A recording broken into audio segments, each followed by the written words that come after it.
yan, story time muna tayo, no? How did I start my freelancing career? Yun nga, parang hindi ko nga rin alam paano ako iniisip ko paano ako nag-start talaga sa freelancing or bakit ko pinili na mag-start or mag-venture sa freelancing, no? Siguro marami ring factors kasama dyan siguro yung time, no? Or gusto ko mag-travel na walang iniisip na 8 to 5 hours sa work or magstay sa work mismo or gusto ko talaga yung makasama ko yung pamilya ko, no? Working from home. Yun yung mga naisip ko dati, no? Kung meron ba mga trabaho na gano'n na sa bahay ka lang, doon ka na mag-work, doon ka lang magre-report sa work mo, no? Yun yung mga nire-research ko dati. Until such na nanonood si Papa ng TV. Tapos, Pipito Manaloto yung palabas. Tapos, napaupo ako noon kasi gusto ko rin panoorin kasi I don't know kung natatandaan nyo to ha. Sa Pipito Manaloto, there's an episode na si Julian San Jose, siya ay virtual assistant. Tapos, nakaparang dress siya kasi may meeting daw siya. So yun, nakita ko, napanood ko paano siya naging virtual assistant or paano siya naging virtual assistant. So sabi ko sa sarili ko, gusto kong trabaho na ganun. Parang ganun. So nag-research ako, nag-research ako ano yung mga dapat gawin or ano yung mga parang freelancing jobs or freelancing career or paano nga ba mag-start, no?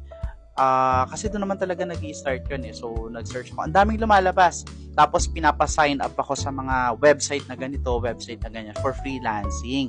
So, nag-sign up ako sa lahat kasi nga gusto kong trabaho yun. Gusto kong maging virtual assistant. Yun, nakapag-sign up naman ako kasi wala akong nakong trabaho.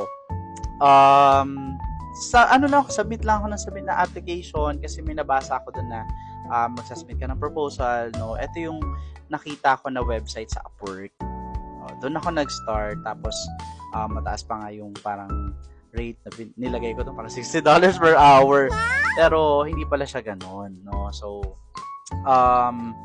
yun, meron ako nakuhang job invite. Parang plot twist nga to. Parang nakita ko yung job invite na yun after a month ata or after 3 months. Basta something like that, no? Yun, tapos minessage ko yung client kung available pa ba. So, yun, sabi niya available pa. And, nagkaroon kami ng trial, no? For a week na hire talaga ako. Within that week na hire ako after nung trial namin. So, siguro para sa akin yun kasi nakuha ko pa rin siya So, kahit matagal na yung job invite na nakuha ko pa rin siya. So, doon na nag-start yung freelancing career ko, no? Nung napanood ko yung sa Pipito Manaloto si Julian San Jose, tapos nag-research ako kung paano ba mag-start ng freelancing career or maging virtual assistant. So, nag-start ako sa Upwork, sa online jobs, sa Hubstaff. Doon ako sa Fiverr, yan. Diyan ako nag-sign up, no? How to start my freelancing career. Or kung gusto nyo rin maging virtual assistant or maging freelancer, you can start your career signing up with those websites.